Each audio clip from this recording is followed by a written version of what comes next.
एक लड़की जिसके घर के लोग ओवरवेट करके उसे रिजेक्ट करते हैं, आज वो उनकी पूरी लेगेसी की मालिक बन गई है। एक रियल एम्पावरमेंट है। और ये स्टोरी है भव्या की, जिसने ना सिर्फ सबको शॉक कर दिया बल्कि जायसवाल एम्पायर की सीईओ बनकर बुआ माँ की पावर को हिलाकर रख दिया।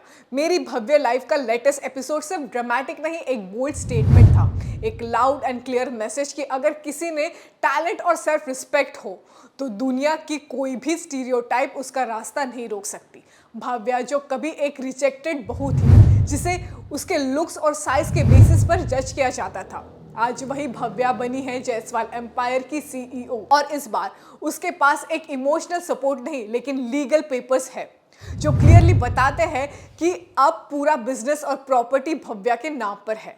सीन शुरू होता है एक शांत पूजा से जहां बुआ माँ फुल अथॉरिटी में होती है, पर सब कुछ पलट जाता है जब भव्या हवेली के दरवाजे पर दिखाई देती है, दो लॉयर्स के साथ, हाथ में लीगल डॉक्यूमेंट्स और आंखों में एक फियरलेस पा। भव्या अनाउंस करती है कि उसके पास ऑफिशियल डॉक्यूमेंट्स है जो प्रूफ करते हैं कि जायसवाल एम्पायर का सीईओ अब वो खुद है। ये अनाउंसमेंट हवेली में बॉम्ब की तरह ब्लास्ट होता है। हर एक मेंबर शॉक में आ जाता है, लेकिन सबसे ज्यादा शॉक में होती है बुआ माँ, जिसे हमेशा भव्या को नीचा दिखाया है, उसके एफर्ट्स को अंडर एस्टिमेट किया है और उसे कभी फैमिली का हिस्सा नहीं बनने दिया। बुआ के चेहरे का एरोगेंस एक सेकंड में पिघल गया।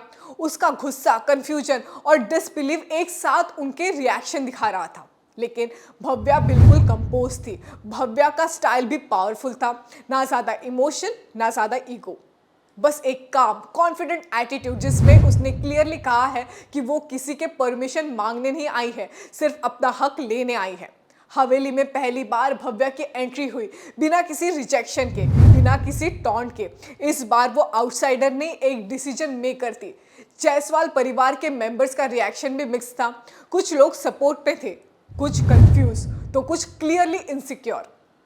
रिशांक जो भव्या के लिए थोड़ा सॉफ्ट था, वो भी एक ऑकवर्ड साइलेंस में चला गया। नितिन और साक्षी की बेचैनी तो क्लियरली नजर आ रही थी। उन्हें ये लग गया था कि अब गेम चेंज हो गया है। बुआ माँ का ईगो इस डिसीजन से पूरी तरीके से हर्ट हो गया था। इस ट्विस्ट के बाद कहानी में बहुत कुछ बदल गया है दोस्तों।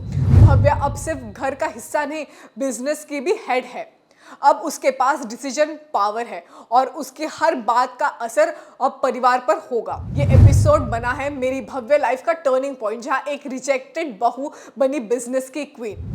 आप क्या सोच रहे हो? क्या भव्या अब अपने नए पावर का सही यूज करेगी या फिर इस बदलाव से घर में नई जंग शुरू होगी? ऐसे अनएक्सपेक्टेड ट्विस्ट के लिए जुड़े रहिए हमारे साथ, यानी टेलीटशन के साथ।